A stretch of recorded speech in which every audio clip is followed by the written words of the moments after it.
신앙 고백을 드립니다.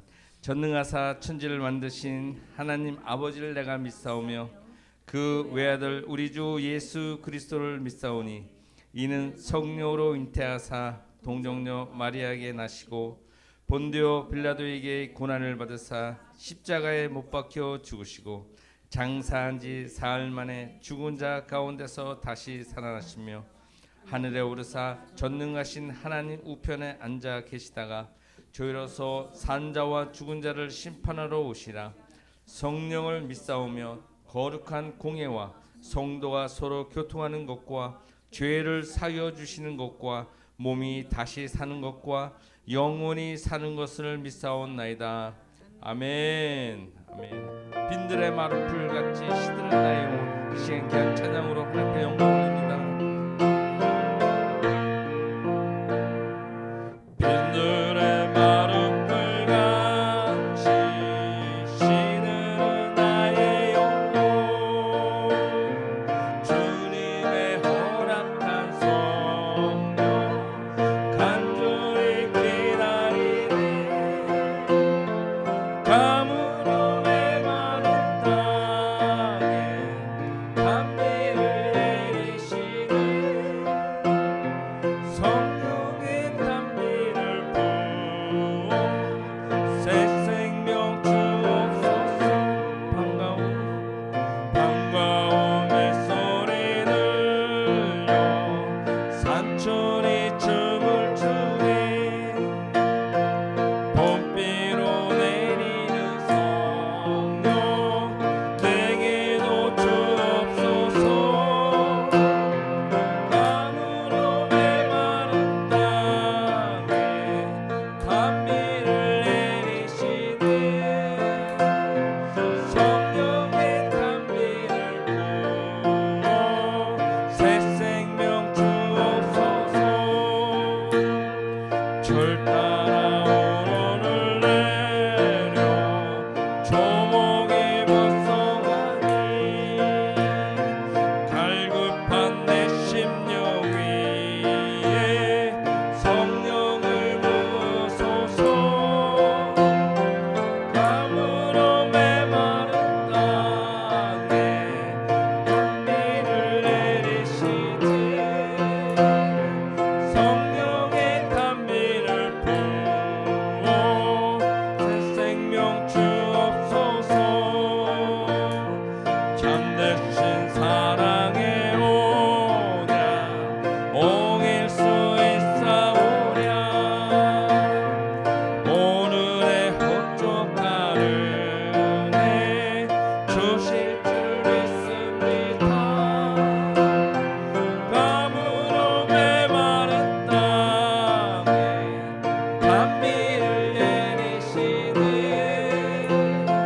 성령의 단비를 부어 새 생명 주옵소서. 참되신 사랑이 오냐 참되신 사랑에 오냐 옹일 수 있사오랴. 오늘의 헛족한 은혜 주실 줄 믿습니다. 가물어 메마른 땅에 단비를 내리시네.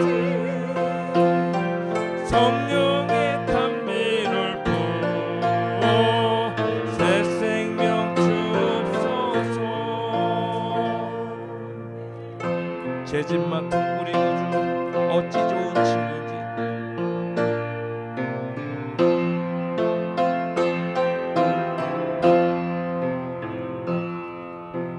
죄짐 맡은 우리 구주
근심 걱정 무거운 짐 근심 걱정 무거운 짐 아니 진짜 누구나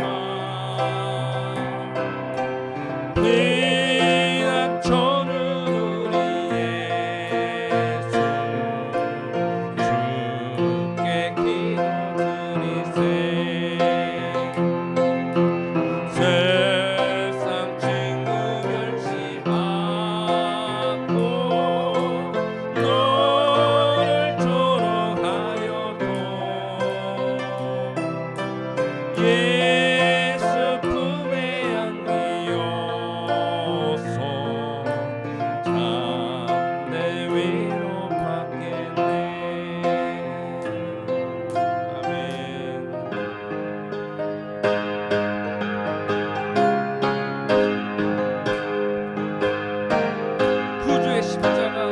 구주의 십자가 보혈로 죄 씻음 받기를 원하니 내 죄를 씻으신 주 이름 찬송합시다 할렐루야 찬송합시다 찬송합시다 내 죄를 씻으신 주 이름 죄악을 속하여 두신 주 내 속에 들어와 계시네 십자가 앞에서 주 이름 찬송합시다 할렐루야 찬송합시다 찬송합시다 내 죄를 씻으신 주 이름 찬송합시다 주 앞에 흐르는 생명수 날 씻어 정하게 하시네 내 기쁨 정성을 다하여 찬송합시다 할렐루야 찬송합시다 찬송합시다 내 죄를 씻으신 주 이름 찬송합시다 내 주께 회개한 영혼은 생명수 가운데 젖었네 험없고 순전한 주 이름 찬송합시다 할렐루야 찬송합시다 찬송합시다 내 죄를 씻으신 주 이름 찬송합시다 내 주께 회개한 영혼은 생명수 가운데 젖었네 험없고 순전한 주 이름 찬송합시다 할렐루야 찬송합시다 찬송합시다 내 죄를 씻으신 주 이름 찬송하 다시 한번 내 주께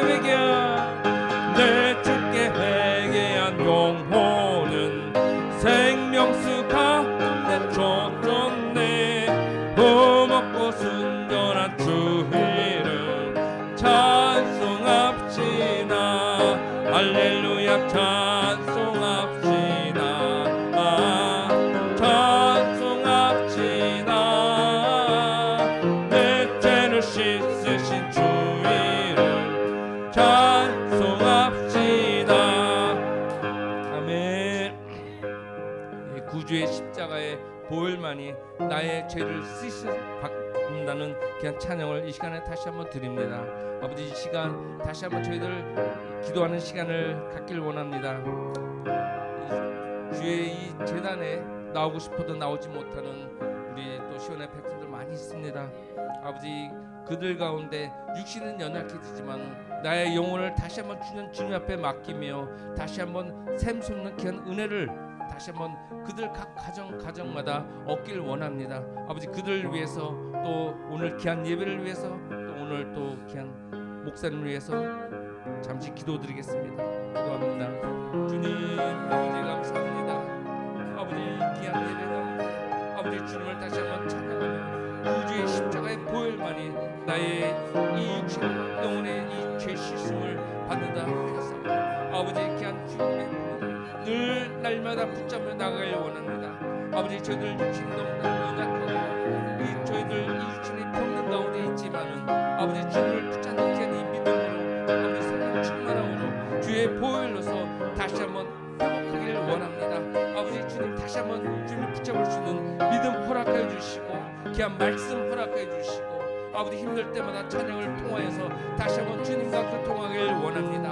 아버지, 귀한 오늘 이 예배 가운데 주님 함께하여 주시고 이 말씀을 통하여서 증거될 때마다 저희들 육신뿐만 아니라 저희들 영혼까지도 아버지 충만함을 얻을 수 있도록 함께 붙잡아 주시옵소서.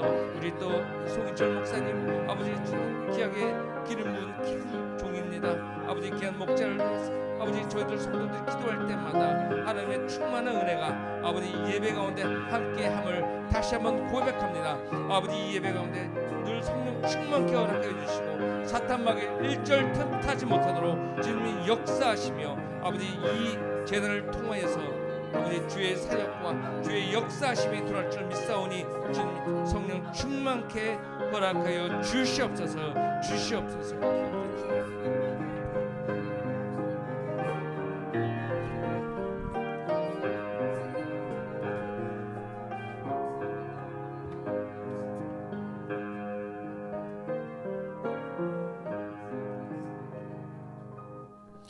사랑의 하나님, 감사합니다. 우리의 목소리와 우리의 삶을 살피시며 또 오늘 또 동행하여 주시고 우리 예배를 받아주심에 감사와 영광을 올려드립니다.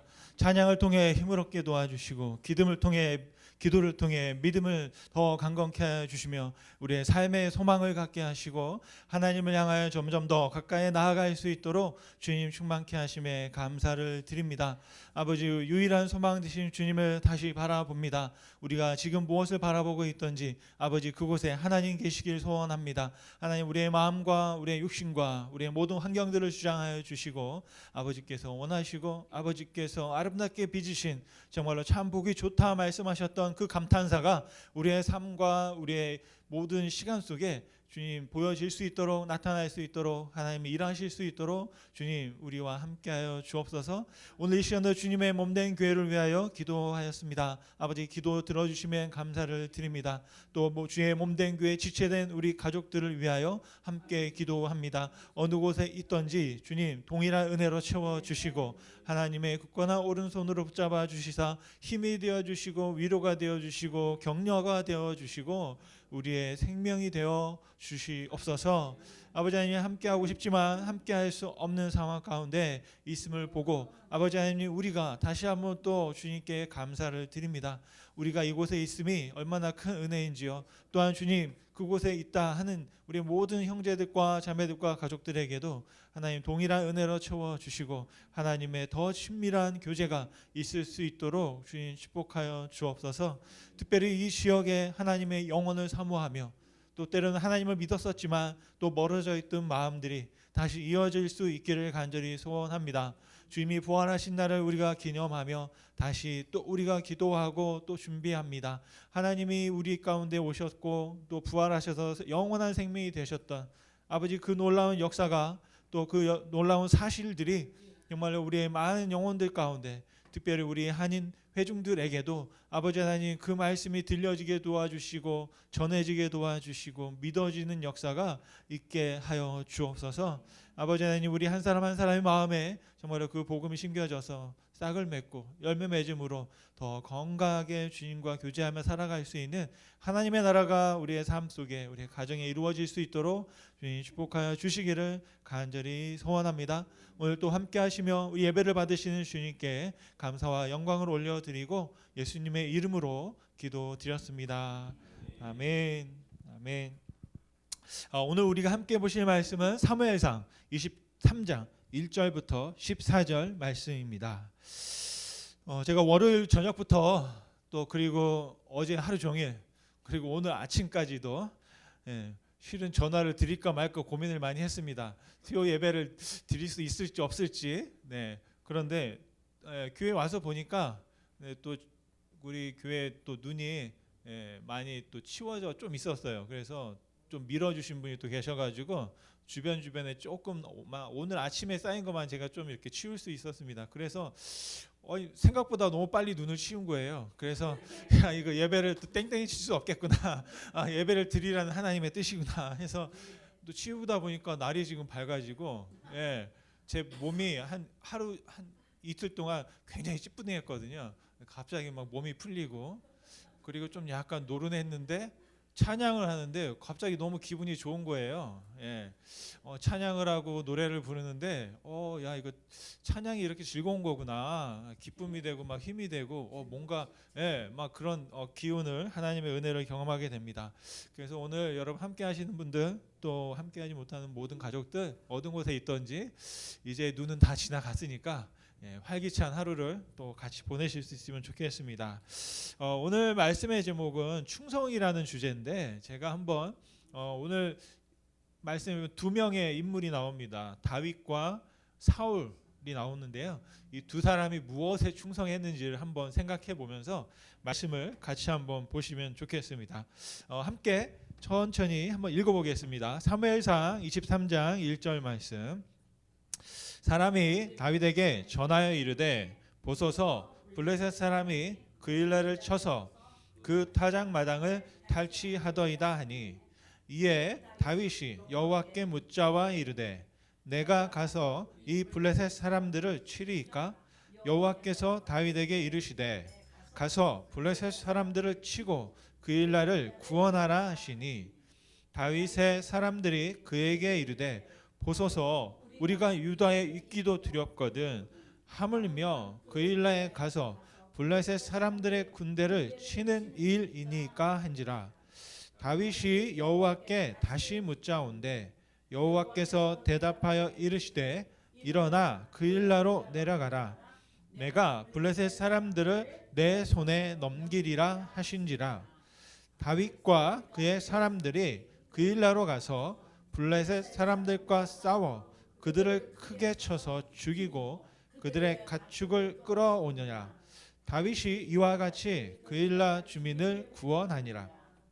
아히멜렉의 아들 아비아달이 그 일라 다윗에게로 도망할 때에 손에 에봇을 가지고 내려왔더라. 다윗이 그 일라에 온 것을 어떤 사람이 사울에게 알림해 사울이 이르되 하나님이 그를 내 손에 넘기셨도다. 그가 문과 문 빗장에 있는 성읍에 들어갔으니 갇혔도다. 사울이 모든 백성을 군사로 불러 모으고 그 일나로 내려가서 다윗과 그의 사람들을 애워싸려 하더니 다윗이 사울이 자기를 해하려 하는 음모를 알고 제사장 아비아달에게 이르되 에봇을 이리로 가져오라 하고 다윗이 이르되 이스라엘 하나님 여호와여 사울이 나 때문에 이 성읍을 멸하려고 그 일나로 내려오기를 꾀한 다음을 주의 종이 분명히 들었나이다. 그 일나 사람들이 나를 그의 손에 넘기겠나이까? 주의 종이 들은 대로 사울이 내려오겠나이까? 이스라엘의 하나님 여호와여 원하건대 주의 종에게 일러 주옵소서 하니 여호와께서 이르시되 그가 내려오리라 하신지라. 다윗이 이르되 그 일나 사람들이 나와 내 사람들을 사울의 손에 넘기겠나이다 하니 여호와께서 이르시되 그들이 너를 넘기리라 하신지라. 다윗과 그의 사람 600명 가량이 일어나 그일라를 떠나서 갈 수 있는 곳으로 갔더니 다윗이 그일라에서 피한 것을 어떤 사람이 사울에게 말하매 사울이 가기를 그치니라.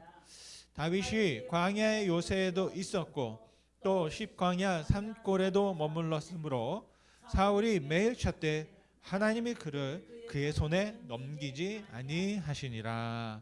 아멘. 아멘. 여러분, 하나님의 뜻은 반드시 성취되는 줄 믿습니다. 다윗은 도망자가 되었습니다. 여러분, 지난 수요일에 말씀드렸던 것처럼 우리 요나단, 사울의 큰아들이죠. 요나단이 다윗에게 언약을 맺자 했습니다. 우리 아버지 사울이 당신을 해하려고 할 것 같은데 만약에 그것이 진심이라면 내가 당신에게 알리고 다윗 당신이 살아남을 수 있도록 내가 돕겠다. 그리고 훗날 너와 나 사이에 이 맺은 언약을 기억해서 나도 너를 해치지 않을 것이고 너도 나를 또 우리의 가족을 해치지 않기로 우리 약속하자라는 것이었습니다. 그런데 그 요나단의 생각, 예상이 맞아 떨어진 거죠. 사울 왕이 다윗을 어떻게든 죽이려고 온갖 수단과 방법, 자기가 가지고 있는 힘을 다해서 다윗을 처리하려고 했었습니다. 그래서 결국 어쩔 수 없이 다윗은 도망자가 되었어요. 이스라엘 땅 안에서 도망치다가 결국에는 블레셋 땅, 또 다른 어떤 나라에까지 가서 정말 미친 사람 하면서 신용을 하면서 살아남기도 하고 동굴에 숨었는데 그 동굴에 사울왕이 들어온 거예요.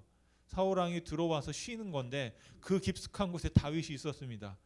그런데 다윗은 사울을 죽이지 않고 또 그냥 살아서 나갈 수 있도록 하는 그런 해프닝들이 계속 있었던 그런 사건이 있었습니다. 그런데 오늘 말씀해 보니까 이 다윗이 하나님께 질문을 하면서 하나님 이 그일라라는 아마 오늘 말씀을 통해서 그일라라는 이름을 계속 들었는데요. 이게 사람 이름이 아니라 동네 이름입니다.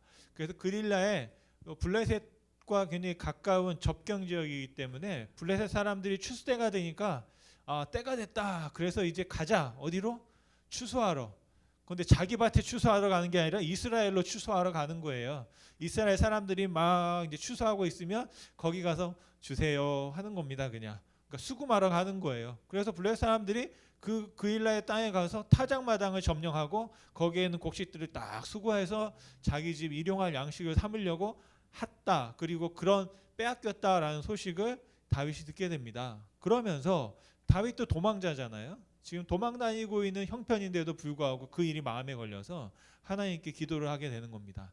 그랬을 때 하나님이 가라 싸워서 이 그일라를 구원하라 라고 했습니다. 그래서 이것이 하나님의 뜻이다라고 다윗이 말하게 되고 그 뜻이 이루어집니다. 그 반면에 사울왕은 이 다윗이 바로 이 그일라라는 지역에 나타났다, 출몰했다라는 소식을 듣고 모든 아까 말씀해 보니까 이스라엘 모든 사람들에게 동원령을 내립니다. 지금 하나님의 뜻이다. 무슨 뜻이다? 다윗을 잡으라는 하나님의 뜻이다 라고 말하면서 그일라로 가서 다윗을 잡아오자, 죽이자, 그리고 다윗과 함께하는 사람들을 심판하자. 왕의 명령이니까 이스라엘 사람들도 어쩔 수 없이 그일라로 가게 됩니다. 하지만 그 사실을 알고 다윗이 피신을 하게 되고 결국 하나님의 뜻이다 라고 말했던 그 하나님의 뜻은 이루어지지 않죠.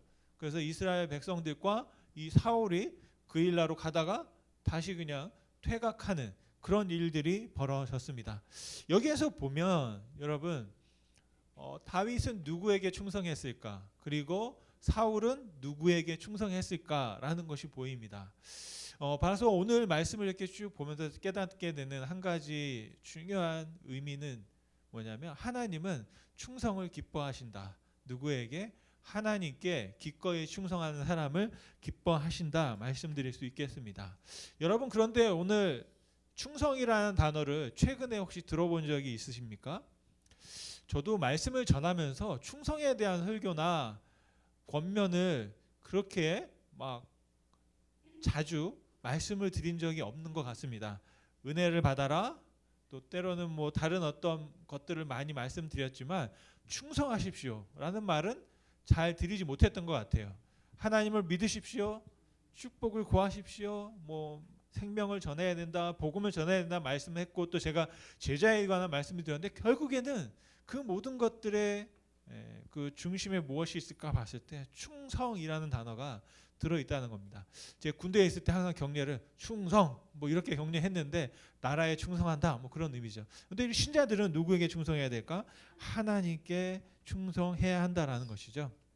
제가 이 충성이라는 단어를 한자를 한번 봤습니다. 그랬더니 충성충, 정성정이에요. 충성이라는 충자를 이렇게 쭉 보니까 여러분 잘 아시는 한자죠. 마음심 밑에 위에 딱 가운데 중이 딱 서 있습니다. 그러니까 마음의 중심, 예, 바로 그런 거예요. 그리고 성자는 어떤 거예요? 네, 말씀이 앞에 있고, 네, 그 다음에 이룬다는 거죠. 말씀을 이룬다라는 뜻입니다. 그래서 충성이라는 건 뭐냐면 마음의 중심에 있는 말을 이루는 것, 그것이 충성이다라고 말씀드릴 수 있겠습니다. 가끔 보면 아이들에게 어떤 심부름을 할 때 아이들이 하는 경우가 있어요. 그런데 가끔 마음에 없는데도 할 때가 있습니다. 언제요?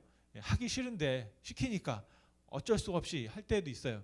뭐 하지 않는 것보다는 좋지만 그것은 충성이라고 말하기는 조금 다른 것이다라는 겁니다. 왜냐하면 충성은 내 마음의 중심에서 우러나오는 나의 고백을 이루어내는 것이 진정한 충성이다라는 것이죠. 그러면서 한번 우리 나의 삶과 우리의 삶을 한번 돌아보면 좋겠습니다. 내가 정말 무엇에 충성하고 있는가? 그러면 내 마음의 중심에 지금 무엇이 서 있는가? 내 말의 중심에는 무엇이 담겨 있는가를 한번 보면 내가 지금 무엇을 향하여 충성을 드리고 있는지 알 수 있겠다 말씀드릴 수 있겠습니다. 여러분도 한번 여러분의 삶을 한번 진단을 해보십시오. 나는 지금 무엇에 충성하고 있는가? 우리 자녀들이 어릴 때는 자녀들을 키우느라고 자녀들에게 충성할 때도 있었고 또 신혼 때는 서로의 배우자에게 충성할 때도 있었고 또 일을 할 때에는 일하는 곳에 일터에서 사장에게 충성할 수도 있었고 또 우리가 교회 안에 있다 보면 교회 안에서는 또 우리 교회에게 또 충성할 수도 있습니다. 그런데 그 모든 것들을 더 뛰어넘어 정말 우리가 유일하게 충성해야 될 분은 누구일까? 여러분이 잘 알고 계시는 하나님이라고 믿습니다. 여러분 사울과 다윗의 차이가 있다면 딱 이거예요. 다윗은 누구에게 충성했다? 하나님께 충성했다. 사울은 누구에게 충성했다? 하나님의 이름을 거론했지만 결국 그 중심에 누가 있었느냐? 자기 자신이 있었습니다. 그래서 사울은 자기가 왕이고 그래서 어떻게 보면 사울은 왕에게 충성했습니다. 근데 그 왕이 누구냐? 자기예요. 그래서 자신에게 충성을 했다라는 것을 볼 수 있습니다. 결국 사울은 자신에게 충성함으로 말미암아 하나님께서 자기에게 허락된 귀한 축복을 잃게 되는 것이죠. 반면에 다윗은 그 자신에게 닥친 어려움과 문제를 해결하기 위해서 어떤 다른 수단과 방법을 동원할 때 늘 하나님께 묻고 하나님께 충성하는 그 기준을 잃어버리지 않았습니다. 그래서 다윗의 위대함은 뭐냐면 늘 어떤 상황에 놓여 있든지 간에 상황은 자꾸 바뀝니다. 도망자가 되기도 하고 뭐가 되기도 하고 막 어려운 상황들이 있어요. 그런데 늘 다윗은 그 중심에 하나님을 두고 있었다라는 것입니다. 여러분 이것이 우리 신앙생활에 아주 중요한 성공과 또 실패의 갈림길이 될 수 있는 문제다라고 말씀드릴 수 있겠습니다. 여러분 그렇다면 오늘 저는 다윗을 통해서 우리가 어떻게 하나님께 충성할 수 있을지 그 방법과 지혜를 한번 생각해 볼 수 있겠습니다. 질문은 이것인데요. 다윗의 충성을 통해서 배울 수 있는 지혜는 무엇일까? 첫 번째, 다윗은 하나님께 질문했습니다. 질문한다는 게 굉장히 중요합니다. 누구에게 질문했다? 하나님께 질문했다. 다윗과 사울의 아주 대비되는 큰 차이점이 있었습니다. 다윗은 하나님께 질문했어요. 다른 말로 하면 하나님께 기도했습니다. 그런데 사울은 하나님께 묻지 않았습니다. 예, 자기 말이 곧 하나님의 말인 것처럼 그냥 사람들에게 선포했습니다. 하나님께 기도하지도 않은 거예요. 예, 바로 이게 아주 분명한 차이입니다. 다윗은 질문하는 사람이었습니다. 질문하는 사람. 우리가 기도라고 하면 간구하는 거, 간청하는 거. 다시 말하면 하나님 주시옵소서. 하나님 이게 필요합니다라고 하는 것이 기도라고 우리 생각할 수 있습니다. 분명 그것도 기도이고요. 또한 우리가 또 다른 기도가 있다면 뭐냐면 질문하는 기도가 있어요. 예, 하나님께 하나님 정말 이거 맞는 겁니까? 라고 물어볼 수도 있고 하나님 오늘 수요일 아침입니다. 눈이 옵니다. 교회를 가야 합니까? 말아야 합니까? 아니면 뭐 그런 어떤 사소한 것까지도 하나님께 질문할 수 있다라는 것이죠. 여러분 하나님께 질문하십시오. 하나님은 질문한다고 해서 왜 이렇게 귀찮게 해? 라고 말씀하지 않으시더라고요. 가끔 보면 어린아이들이 부모님에게 막 질문할 때가 있습니다. 근데 한 가지 감사한 건 제가 우리 아이들은 저에게 질문을 하지 않아요. 질문이 없어요. 네. 거의 뭐 질문도 없어요. 근데 딱 하는 게 있어요. 뭐가 있냐? 명령을 해요. 명령. 예, 무슨 말인지 아시겠어요, 여러분? 시대가 바뀌었어요. 옛날 같으면 자녀들이 아빠나 엄마에게 뭘 안 하잖아요. 항상 눈치 보고 이렇게 해도 될까? 근데 요즘 아이들은 어때요? 제가 잘못 키운 것 같아. 그냥 요구만 해요. 이래라 저래라. 상황이 바뀌어가지고요. 예전에는 우리 부모님들이 아이들에게 저녁만 되면 집합. 그래가지고 무릎 꿇어. 그래가지고 아버님의 훈시를 들어야 되잖아요. 그런 적이 있었나요, 여러분? 항상 이렇게 밤마다 자녀들을 위해서 이게 도대체 들으라는 말인지 잘하는 말인지 모를 정도로 그걸 들으면 피가 되고 살이 될 텐데 부모님 앞에서 잘못한 것도 없는데 맨날 잘못했던 것처럼 이렇게 말씀을 들어야 되는 그런 시대가 있었습니다. 그런데 이제는 바뀌어가지고요. 무슨 말을 할 때 아이들의 눈치를 봐야 돼요. 이 말을 해도 될까? 혹시 우리 아이가 상처받진 않을까? 기죽으면 어떡하지? 뭐 그러는 거예요. 그러다가 말을 못해. 그런데 아이들은 항상 하는 말이 있습니다.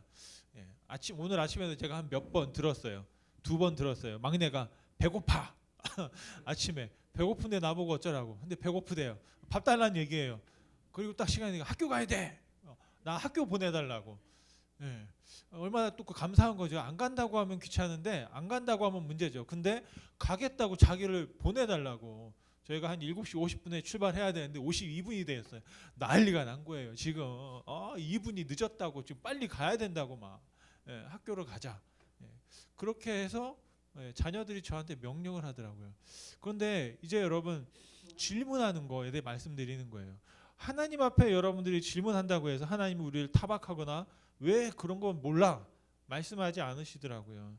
그냥 보면 알아야지 라고 말씀하지 않으세요. 다윗은 하나님이 자신의 질문에 대해서 응답하고 또 자신의 질문에 대해서 성실하게 들어주실 것이다 라고 믿는 믿음이 있었다라는 것입니다. 여러분 질문한다는 것은 뭐 어떤 의미가 있을까요? 존경과 그 사람에 대한 대우 또 때로는 존중의 의미가 있습니다. 여러분 식당에 갔습니다. 갔는데 식당의 웨이트레스가 아무것도 안 물어봐. 그리고 그냥 아무거나 딱 갖다 줘. 이거 먹어. 이러면 여러분 이게 이상하지 않습니까? 항상 무엇을 드실까요? 물어보잖아요. 바로 그게 존중의 의미거든요. 우리가 하나님 앞에도 마찬가지입니다. 하나님께 내가 질문한다는 것은 하나님의 뜻이 무엇인지를 묻고 그것을 해도 됩니까? 아니면 이것이 정말 하나님의 뜻과 맞습니까? 라고 물어본다라는 것이죠. 우리가 하나님께 질문할 때 2가지 질문이 있어요. 하나는 하나님 이게 정말 하나님의 뜻이 맞습니까? 라고 하나님의 의중을 묻는 질문이 있고 또 다른 질문은 하나님 내가 원하는 게 있는데 이게 정말 해도 되는 겁니까? 라고 그런 묻는 질문이 있을 것 같습니다. 그래서 다윗의 첫 번째 질문은 뭐냐면 이런 거예요. 하나님 제가 들었습니다. 그일라라는 동네에 블레셋 사람들이 쳐들어왔는데 제가 어떻게 할까요? 라고 묻는 것이에요. 2절 말씀해 보니까 이렇게 질문합니다. 이에 다윗이 여호와께 묻자와 이르되 분명히 묻죠. 그죠? 질문하고 있습니다. 내가 가서 이 블레셋 사람들을 치리일까? 싸울까요? 다툴까요? 라고 묻습니다. 제가 보면 다윗이 우리나라 말로 약간 오지랖이 넓습니다. 예, 오지랖 알죠? 앞치마 이게 치마가 길어요. 그래서 뭔 일이 벌어지면 그렇게 참견을 자꾸 해. 다윗이 역사에 등장하게 된 이유도 뭐냐면 오지랖이 넓어서 그래요. 그냥 형들이 싸우러 갔으면 어떻게 해야 돼요? 어떻게 하고 있는지 상황을 보고 심부름해서 도시락을 갖다 줬으면 주고 형들 조심해 나 집으로 갈게 하고 왔으면 아무 일이 일어나지 않아요. 그런데 가서 보니까 막 저쪽 적군의 거대한 장수가 나와서 뭐 하나님을 욕하고 막 하는데 이스라엘 사람들이 아무 소리도 못하고 가만히 보고 듣고만 있는 거예요. 그러니까 이 다윗이 아니 저자가 어떤 자인데 하나님의 백성 더 나아가서 하나님의 이름을 욕보이는가 하면서 내가 가서 싸우겠다고. 그런데 말씀해 보니까 재미있는 게 있어요. 형들이 안 말려요. 저는 제가 제 동생이 그러면 야 가만히 있어 지금 이 철이 없어가지고 잘못하면 너 큰일 난다 죽는다.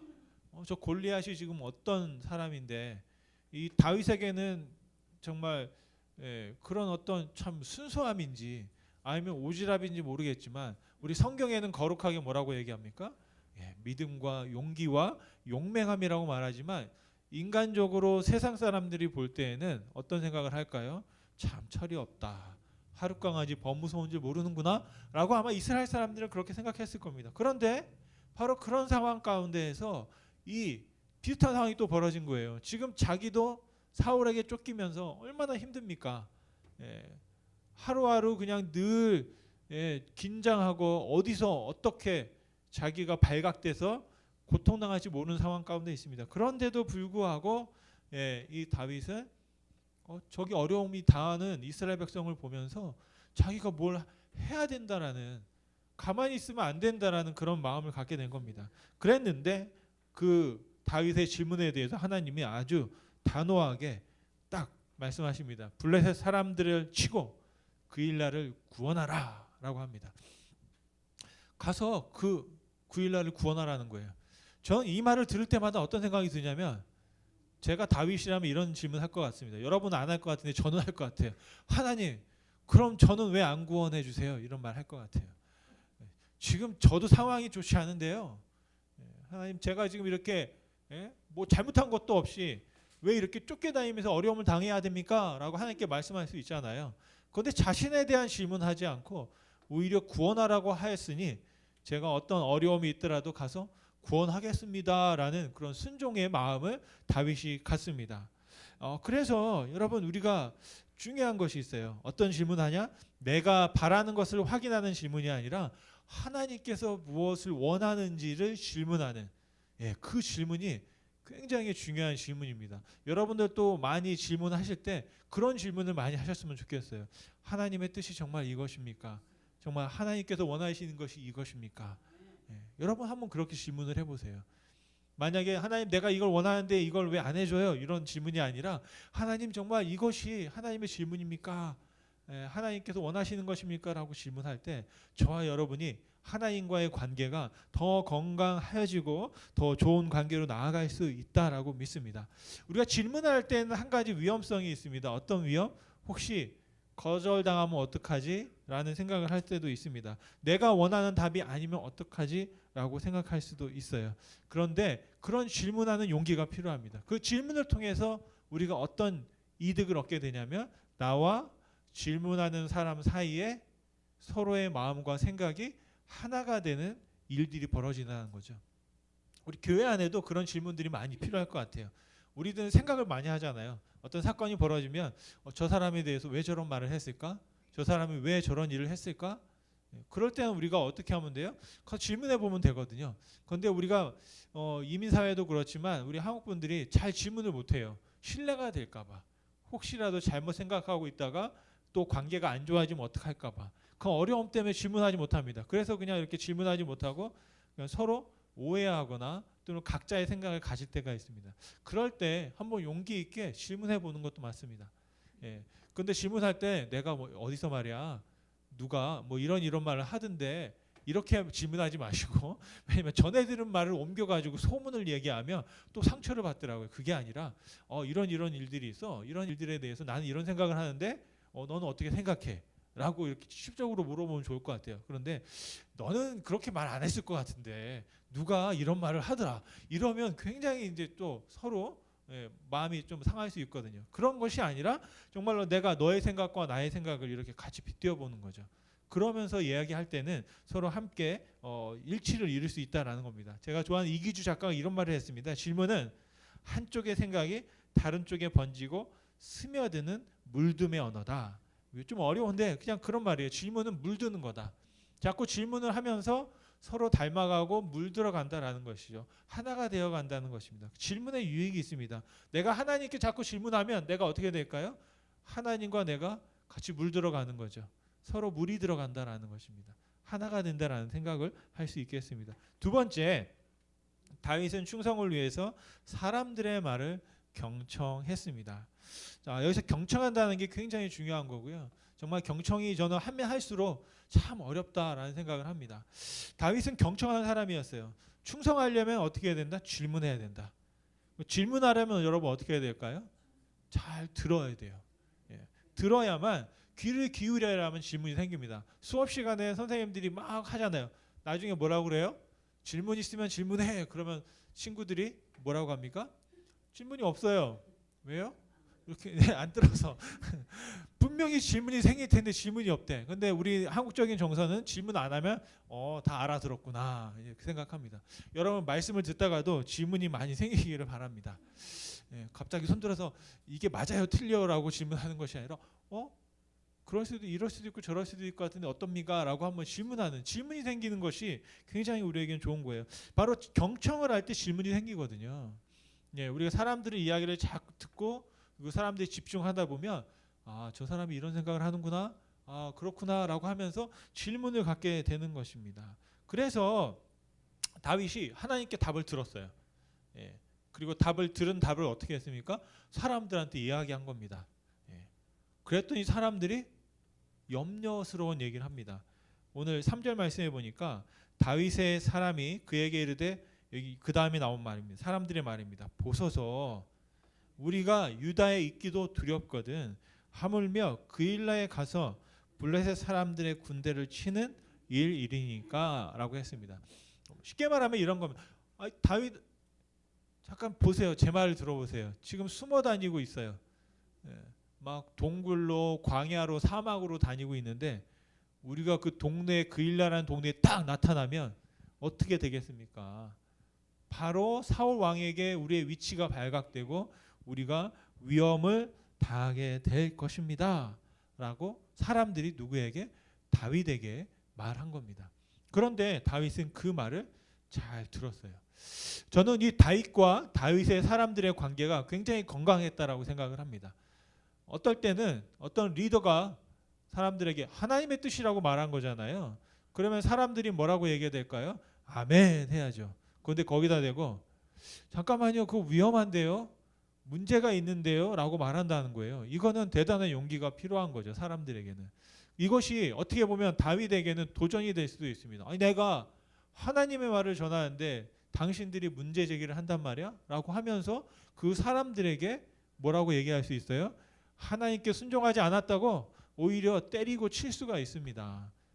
그런데 다윗은 그렇게 하지 않았어요. 당신들의 입장에서 또 우리의 입장에서 충분히 그럴 수 있구나. 위험할 수 있구나. 또 문제가 될 수 있구나. 라는 사실을 바로 다윗은 사람들의 말을 통해서 의견을 경청했다라는 것입니다. 여러분, 다윗은요. 하나님의 말씀을 들을 뿐 아니라 사람들의 말을 듣는 리더였습니다. 그래서 자신의 함께하는 사람들의 마음에 어떤 두려움이 있는지 또 어떤 어려움이 있는지 또 어떤 문제와 생각을 가지고 있는지를 잘 들었습니다. 여러분 충성한다는 것은 그냥 맹목적으로 하나니까 하는 게 아니에요. 어떻게 한다고요? 질문을 하고 또 내가 그 질문에 대한 문제를 제기할 수 있는 것. 그래서 어떻게 되는 겁니까? 그 일에 대해서 우리의 마음들이 아까 충성 충자의 충자가 어떻다고요? 마음의 중심. 내 생각이 그 하나님의 마음의 중심과 일치시키는 과정이 필요한 겁니다. 우리가 믿으라고 해서 그냥 믿어지지 않잖아요. 과정이 필요하잖아요. 자꾸 말씀을 듣고 또 경험을 하고 또 어떤 사건들을 전하다 보면 그 과정 가운데 내가 하나님의 말씀과 내 말이 일치가 되는 경우가 생기는 거죠. 그때 믿어지는 것이고 그때 우리가 충성할 수 있게 되는 것입니다. 그래서 잘 듣는 게 필요해요. 우리가 잘 듣게 되고 또 우리의 마음이 하나로 중심에 모이게 되면 아주 놀라운 일들이 벌어집니다. 아마 여러분과 제가 가지고 있는 신앙의 색깔이 다 다르잖아요. 경험이 다 다르고 우리가 살아왔던 경험이 달라요. 우리 권사님들 막 일제시대에 6.25를 겪고 했던 삶의 어떤 스토리를 다 들어보면 우리가 가지고 있는 믿음과 우리 마음에 이렇게 담고 있는 것들이 다 다릅니다. 그런데 만약에 우리가 가지고 있는 마음의 중심에 하나님이 있으면 우리 성도님들의 마음의 모양이 다르고 또 어떤 온도도 다르고 색깔도 다르고 경험도 다르지만 중심이 같으면 어떻게 할 수 있어요? 같이 갈 수 있어요. 예. 중심이 같으면 같이 굴러갈 수 있어요. 예. 이게 바로 신앙의 공동체의 특징인 줄 믿습니다. 그리고 세 번째로 다윗은 충성하기 위해서 하나님께 반문했습니다. 여기에서 반문이라는 한자는 어떤 한자냐면 질문하는데 다시 질문한다라는 그런 뜻이 아니라 다시 자세하게 캐어서 물어본다. 예. 다시 한번 내가 그것을 확인한다. 캐어 묻는다. 라는 그런 뜻이 있습니다. 그러니까 다시 하나님께 가져간 거예요. 뭐라고요? 사람들이 이런 염려를 이야기합니다. 그런데 하나님 정말 그래도 다시 우리가 그릴라로 올라가야 할까요? 묻습니다. 그랬을 때 하나님께서 대답하십니다. 4절 말씀해 보니 같이 한번 읽어볼까요? 4절입니다. 다윗이 여호와께서 다시 묻자온데 여호와께서 대답하여 이르시되 일어나 그릴라로 내려가라. 내가 블레셋 사람들을 내 손에 넘기리라 하신지라. 아멘. 여기서 일어나라고 했죠. 일어나. 뭐 일어나 하나를 가지고도 또 설교를 다시 할 수도 있겠지만 오늘 하나님께서 다윗에게 말합니다. 일어나. 지금 어디 있는지는 정확히 모르겠어요. 근데 일어나. 내려가라 라고 말씀하십니다. 오늘 말씀해 보면 다윗이 하나님께 어떤 질문했는지 기록되어 있지 않습니다. 그냥 다윗은 사람들이 문제 제기한 걸 가지고 다시 질문했을 것 같습니다. 하나님 정말 그릴라에 가서 전쟁하게 되면 우리 위치 발각됩니다. 위험합니다. 그런데도 갈까요? 그랬더니 하나님께서 분명하게 말씀하십니다. 어떻게 해요? 가라. 여러분 여기서 다윗이 하나님께 다시 질문한 거 이게 대단한 용기가 필요하다고 다시 한번 말씀드릴 수 있겠습니다. 다윗이 그냥 어떻게 보면 하나님께 질문할 때 여러 가지 생각을 할 수 있어요. 사람들이 질문을 그냥 묵살하고 그냥 강압적으로 그냥 명령할 수도 있었겠습니다. 그런데 다윗은 사람들의 믿음 없음을 나무라지 않았고요. 그리고 사람들이 불경하다라고 말하지도 않았습니다. 그냥 사람 꼭 자신의 생각인 것처럼 하나님께 다시 가서 물어본 거예요. 하나님 정말 이런 염려가 있는데 이런 것들에 대해서도 하나님 어떻게 생각하십니까? 라고 물었던 것입니다. 그래서 다윗은 아주 중요한 사실이 있습니다. 이스라엘 백성 자기와 함께하고 있는 사람들이 그냥 맹목적으로 자신을 따르게 한 것이 아니라 자발적으로 하나님의 말씀에 순종할 수 있도록 다시 기회를 준 거예요. 또 그래서 그 질문을 다시 가지고 가서 하나님의 말씀의 뜻을 다시 한번 확인하고 그리고 사람들에게 다시 하나님의 뜻을 전했다라고 믿습니다.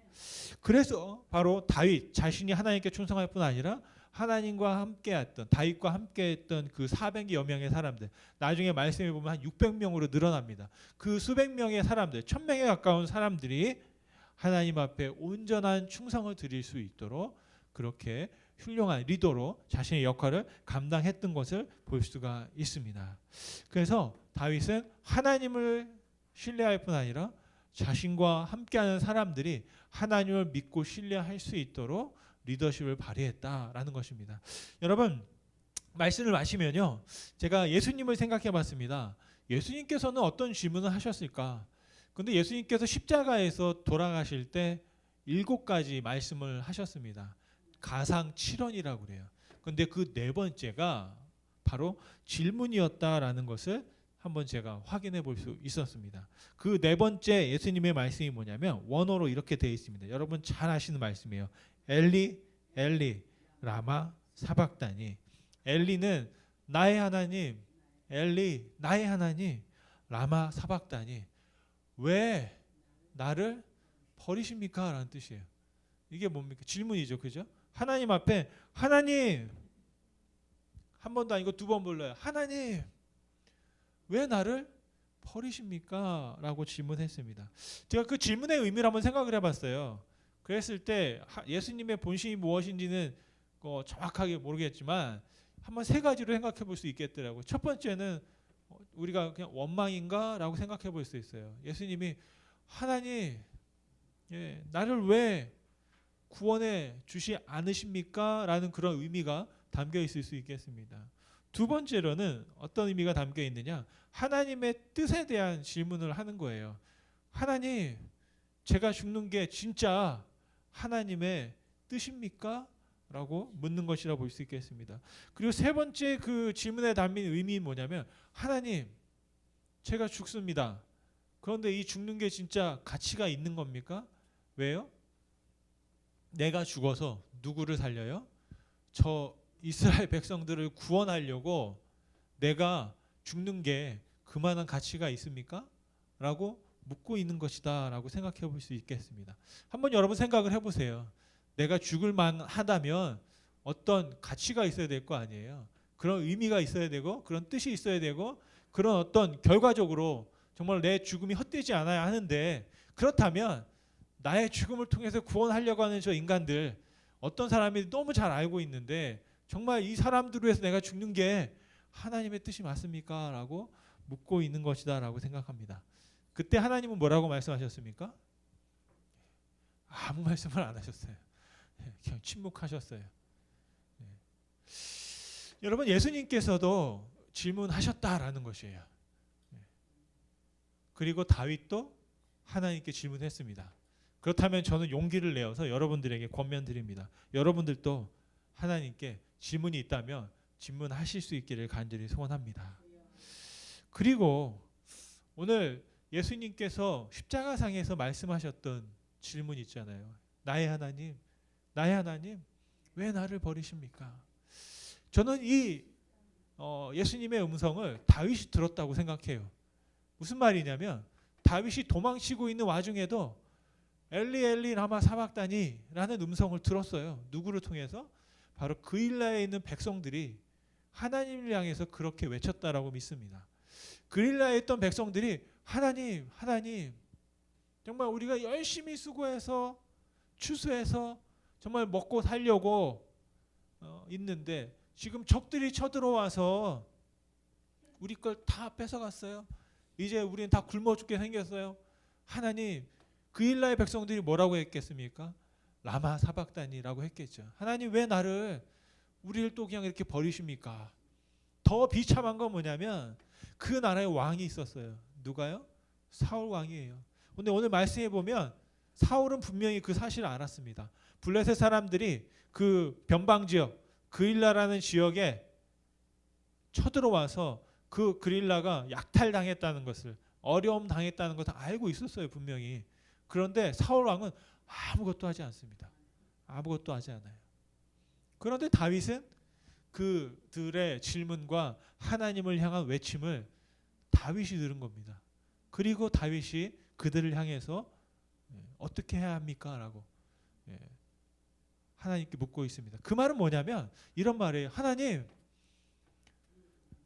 그일라에 있는 백성들이 라마 사박다니를 외치고 있습니다. 왜 우리를 그냥 버리십니까? 이 나라의 왕인 사울도 거들떠 보지 않고 그냥 변방 지역이니까 그들이 더 이스라엘에 침투하지 아니하도록, 어떻게 보면 전략적으로 그냥 거기까지는 포기한 거예요. 그냥 거기는 그냥 버린 거예요. 사울 왕은. 더 이상 오지 않고 그냥 거기서 끝나고 그냥 그걸로 만족하도록 그렇게 내어 버린 겁니다. 그런데 더 안타까운 건 아무런 반응을 하지 않고 있던 사울이 어떻게 했어요? 다윗이 나타났다는 소식을 듣고 그 그릴라로 막 달려가는 겁니다. 그런 상황을 보면서 얼마나 참 그 그릴라에 있는 백성들이 안타까운 마음이었을까 생각합니다. 근데 중요한 건 다윗이 바로 그 음성을 들었다라는 것이죠. 그리고 다윗은 하나님께 묻고 있었다라는 겁니까? 하나님이 정말 그릴라를 버리실 겁니까? 그릴라를 그냥 저렇게 두실 겁니까? 저 사람들을 하나님의 백성인데 그냥 두실 겁니까? 라고 어떻게 보면 사울이 다윗은 하나님께 그릴라의 백성들을 대신해서 기도하고 있고 구하고 있다라는 것입니다. 바로 예수님께서 저와 여러분들을 위해서 그렇게 하셨다라는 겁니다. 여러분, 오늘 제가 여러분에게 드리고 싶은 말씀은 이것입니다. 우리도 그런 다윗의 질문을 드리면 좋겠습니다. 그릴라의 백성들의 외침을 듣는 것처럼 예수님께서 십자가상에서 하나님 왜 저를 버리십니까? 하나님 저의 죽음을 헛되지 않게 해주세요 라고 하나님께 외치고 있다라고 믿습니다. 오늘 이 시대에도 그릴라의 백성처럼 엘리 엘리 라마 사박다니를 외치고 있는 사람들의 음성을 저와 여러분들이 함께 들어줄 수 있기를 간절히 소원합니다. 여러분 마음속에 지금 떠오르는 우리 가족들이 있다면, 또 우리 이웃들이 있다면 그들을 향해서 우리가 대신 하나님께 질문에 올려드릴 수 있는 그런 마음이, 용기가, 믿음이 있기를 간절히 소원합니다. 바로 그것이 하나님을 향한 충성이고 하나님의 마음의 중심에 구원이 있음을 믿고 그 구원을 선포하는 것인 줄 믿습니다. 우리 에레미야 선지자는 이런 말을 했습니다. 하나님의 생각이 어떠하냐? 여호와의 말씀이니라. 너희를 향한 나의 생각은 내가 하나니 평안이요 재앙이 아니니라. 너희에게 미래와 희망을 주는 것이다 말씀하셨습니다. 지금 이 시대에 재앙과 같은 시간을 보내고 있는 사람들, 또 다윗도 어떻게 보면 자기 스스로 재앙을 경험하고 있습니다. 그럼에도 불구하고 구원을 베푸신 하나님의 뜻을 기억하고 그 뜻을 이루기 위해서 하나님께 마음을 두고 충성을 다했다라는 것입니다. 하나님의 뜻을 구하고 나의 마음의 중심을 하나님께 두는 충성을 통해서 하나님을 기쁘시게 하는 우리가 될 수 있기를 간절히 축원드립니다. 우리 기도하시겠습니다. 살아서 역사하시는 하나님, 감사와 영광과 존귀를 주님께 올려드립니다. 우리의 목소리에 귀 기울여 주시고 하나님께 또 기도할 때 그 기도에 응답하시는 주님 감사를 드립니다. 하나님께서 우리를 정말로 뚫어져라 쳐다보시고 주목하시는 것처럼 우리도 주님을 주목하게 하여 주옵소서. 또 우리의 삶 속에 질문이 생깁니다. 정말 내가 바라는 것에 대한 질문 아니라 하나님의 뜻이 무엇인지, 또 우리 이웃들의 고통당하고 있음을 바라보며 그들을 향한 하나님의 뜻이 무엇인지를 묻고 정말 그 일에 충성할 수 있는 다윗을 통해서 우리가 배우게 도와주옵소서. 질문을 통해 하나님을 더 알아가게 도와주시고 하나님의 중심이 무엇인지를 발견하게 도와주시고 하나님과 더 친밀하게 하여 주옵소서. 엘리 엘리 라마 사박다니를 외치고 있는 이웃의 음성에도 귀 기울일 수 있는 긍휼함을 주시옵소서. 예수님의 이름으로 기도드렸습니다. 아멘. 우리 주님 가르친 기도로 예배를 폐하겠습니다. 하늘에 계신 우리 아버지여, 이름이 거룩히 여김을 받으시오며 나라의 임하옵시며 뜻이 하늘에서 이룬 것 같이 땅에서도 이루어지리이다. 오늘날 우리에게 이러한 양식을 주옵시고 우리가 우리에게 죄 지은 자를 사하여 준 것 같이 우리 죄를 사하여 주옵시고 우리를 시험에 들게 하지 마옵시고 다만 악에서 구하옵소서. 대개의 나라와 권세와 영광이 아버지께 영원히 있사옵나이다. 아멘. 아멘.